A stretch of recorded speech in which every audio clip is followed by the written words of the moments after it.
Thank you very much for this question. First of all, I would like to say that we are all proud of our diaspora living abroad. In spite of the fact that for the many years they are far from the motherland, but they never forgot us. Not only forgot, but they also always trying to be part of our big family, our diaspora family. And I thank them all for their engagement to the Azerbaijani roots, today attached to the culture of Azerbaijan. And for the years being outside of Azerbaijan, they still feel fully Azerbaijani. However, the most of them are very well integrated to the society they live in. So that's why integration process is not the same as assimilation process. That's why for us, keeping them at least in this shape is very important. And for that reason, this committee actually exists, not only for coordinating the Azerbaijani diaspora abroad, but also help them not to forget Azerbaijan, but also invite them to Azerbaijan, invite them to Karabakh, trying to feel them part of everything what happened in Azerbaijan. And of course, the crucial role here belongs to the President Aliyev. During the 44 days of the war, in every interview, it was a very difficult time, by the way, for all our nations. In every interview, he especially talked about the Azerbaijanis living abroad. So, and everyone sit on the TV and waiting for the speech of the president. It was about 20 more outlets worldwide from more than 15 countries. And the president every day show the steadfast and the wavering of Azerbaijani position, explaining the world what happened, why it happened, and what it means for Azerbaijan. Not only for the people who are living in Azerbaijan, but for all Azerbaijan. You know that worldwide, including Azerbaijan, we have 50 million Azerbaijani. And your question about what kind of direction diaspora chose during the war. So the first direction, it was, of course, the history of the Karabakh, history of Shusha, history of the Lachen, of Kalbajar, of every region which was under occupation. However, some of them never see Karabakh. So, and for them, it was not only war for the lands, it was war for the future. It was war for the identity of Azerbaijan living abroad. So that's why the first direction, of course, coming from the president, when he has openly speak about the situation in the battlefield. And I would like to underline that, which is actually important for you, because you are part of this information warfare, which we faced during the war. And this enemy approach to Azerbaijan coming only for one reason, that Azerbaijan went back to Karabakh. And the master class from the president to the international outlets inspired our Azerbaijani diaspora living abroad. We never compare Azerbaijani and Armenian diaspora, but I can say from my experience during my work as a parliament as well, when I faced with this Armenian corrupted lobby groups in European countries, in United States. And in many cases, they are not dealing with the Armenia itself. So in many cases, even now, and now it's showing even better, that Armenian diaspora, this is something which opposite to the Armenian statehood in many cases. So in our cases, Azerbaijani diaspora feel the part of Azerbaijani statehood, feel part of the Azerbaijani Republic. That's big difference, because in many cases, even now, and now it's shown very well, that Armenian diaspora independently harm the peace process between Azerbaijan and Armenia. This Armenian diaspora organization, they always waving the flag about the Karabakh, about the Great Armenia, which sometimes harm the interest of the Armenian people living in Armenia. It's not only situation with Azerbaijan, but it's also with other neighbors as well. I don't want to mention the countries who has now many problems with Armenian diaspora in these regions.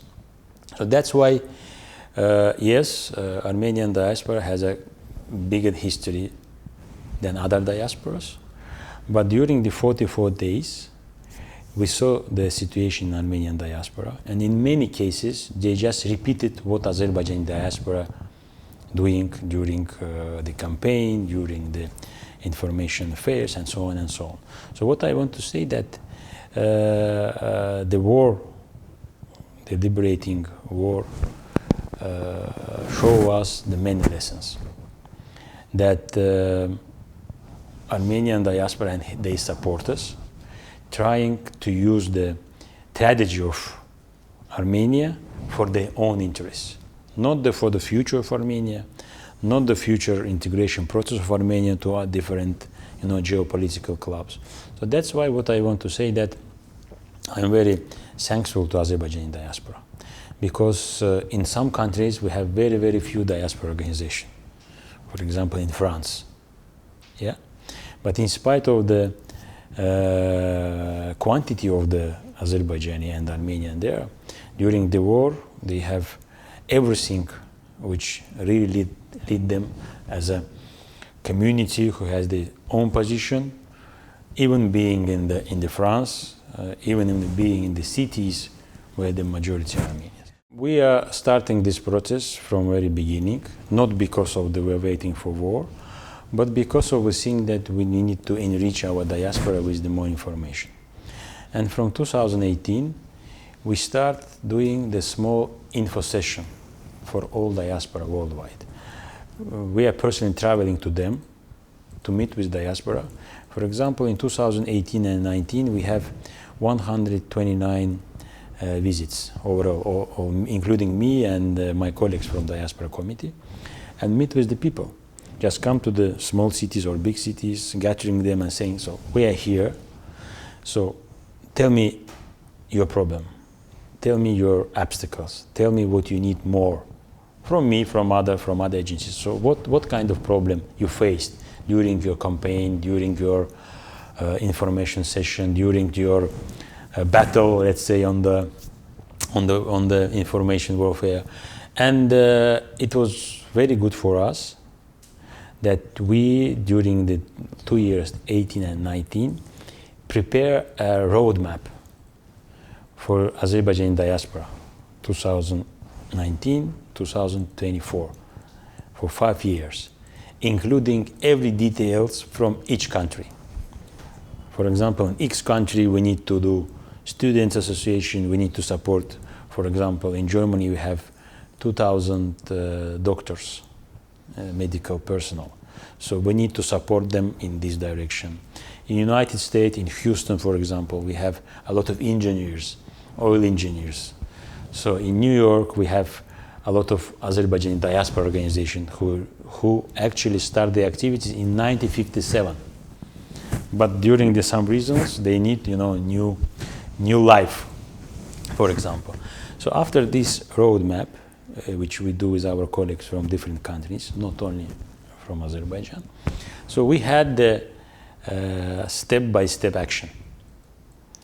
And last year, we auditing this roadmap for the 5 years, and we succeed to fulfill about the 91% of this program. So this is the very good result for us, I think, and for diaspora, including opening the Azerbaijani houses, including Saturday, Sunday school, including the professional unions, for example, doctors, engineers, sportsmen, athletes, and so on, including the normal working procedure, starting from writing the letter, sending the letter to the congressmen, to the MPs, to the presidents, and so on and so on and so on, including the publications, because in many cases people need some information.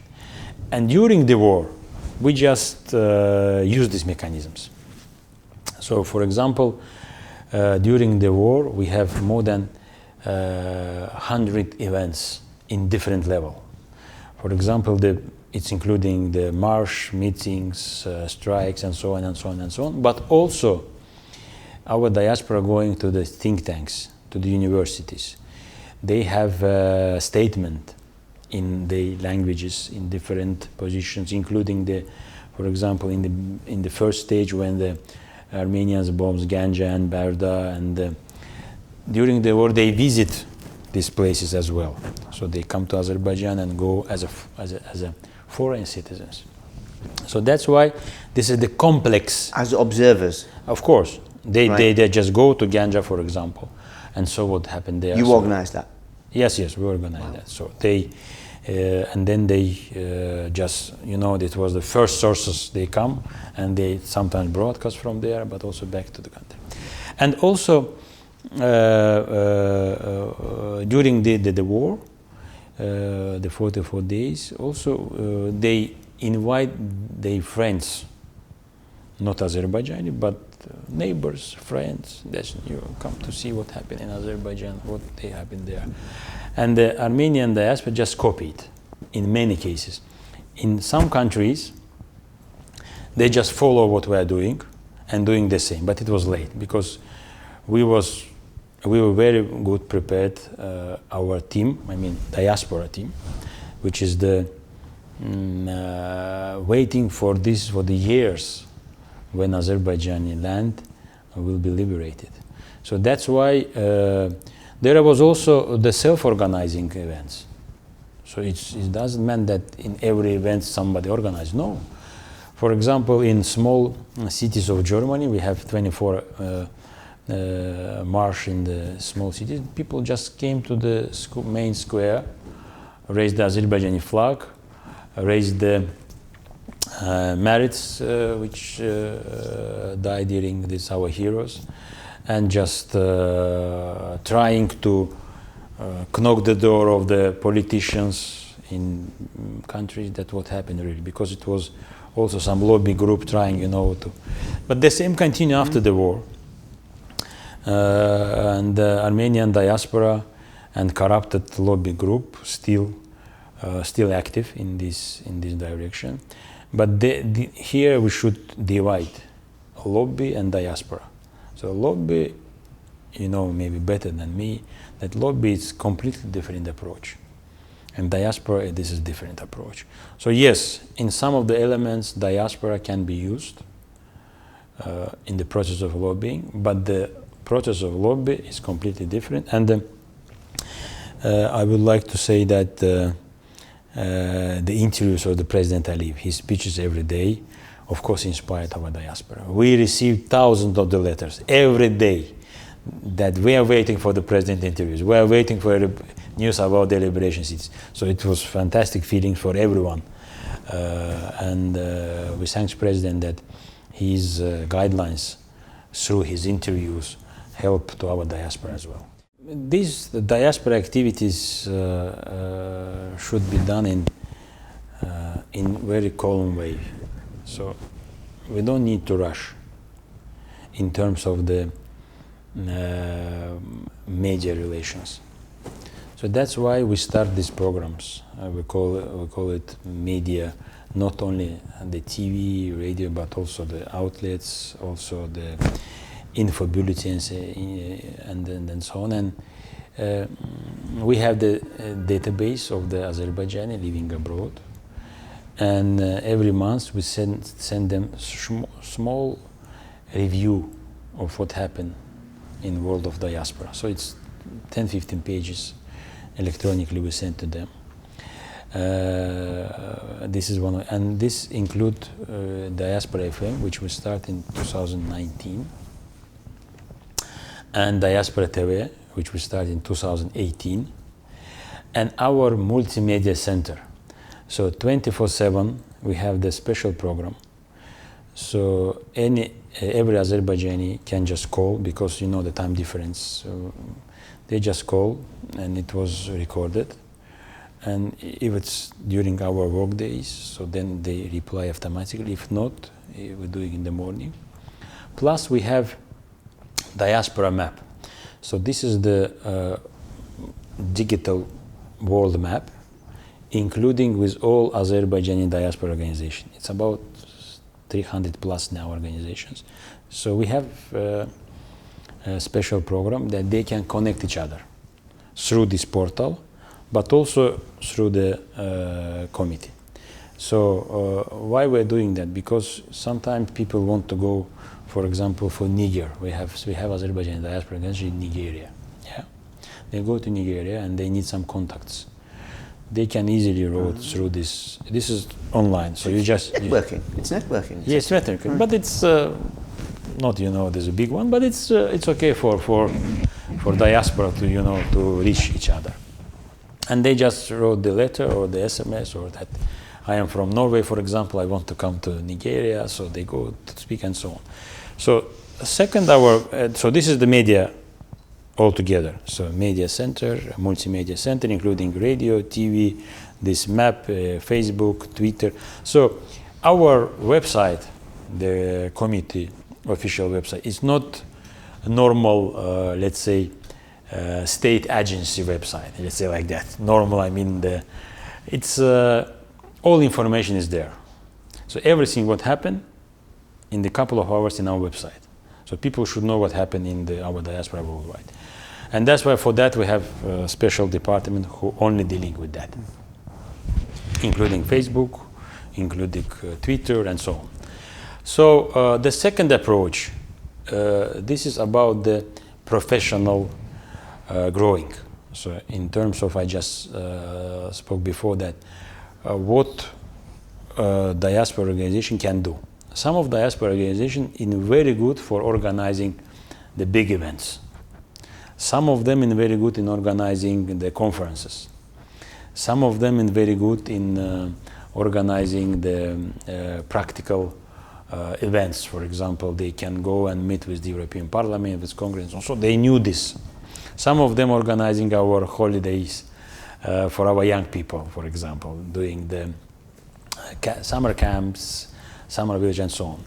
So that's why we auditing all of our organization, and now we knew what organization can do and what the capacities for doing that. So this is very important. And also during the war, so if no war, so this process take for the more 3-4 years maybe. But because of this condition, war condition, so they grow up very well. Yeah. And they became more professional because it was really, really tough time for everyone. So that's why this is how our diaspora now, so for now, it's more easy for them because there are not so big pressure like during the war.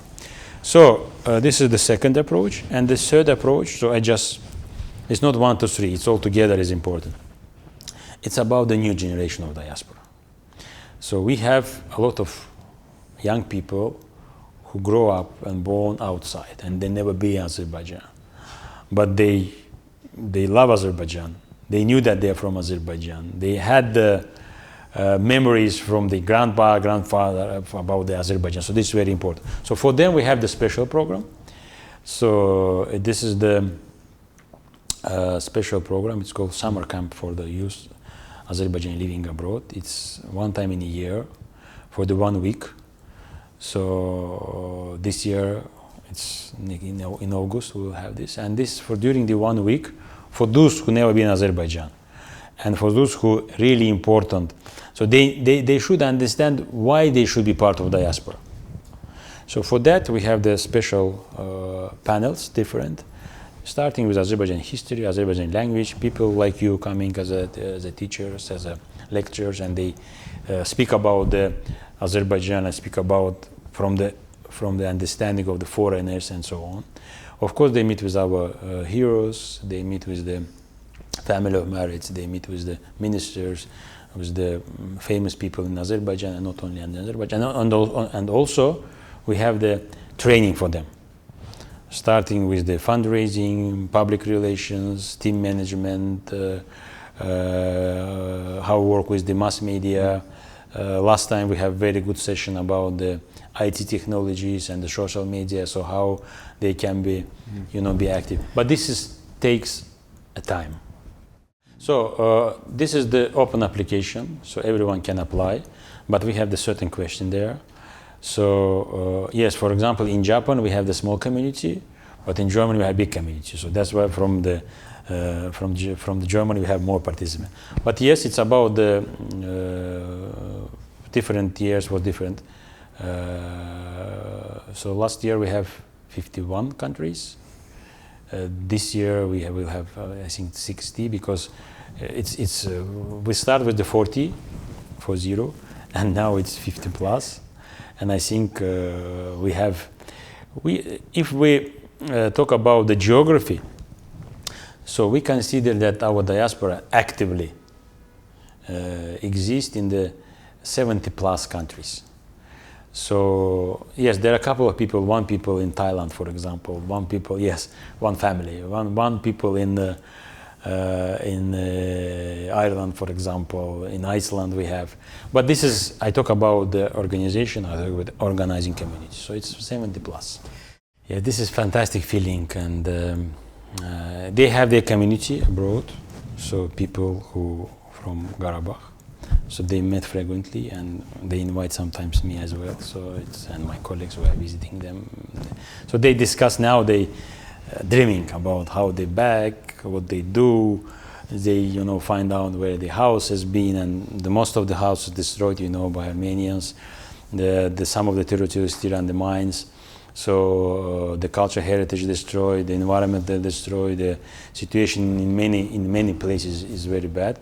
But Azerbaijani government, trying to rebuild all of these things, including and keeping the heritage of all nations living there, so which is very important. Taking account these feelings, we are organizing trips for them. And right after the liberation of Shusha,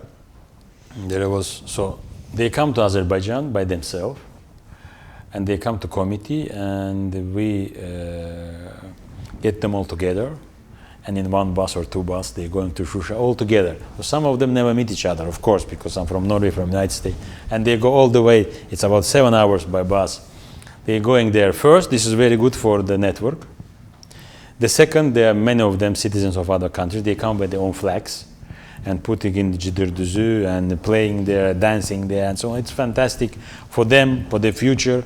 And this is also one of the action which to raise the patriotic feelings.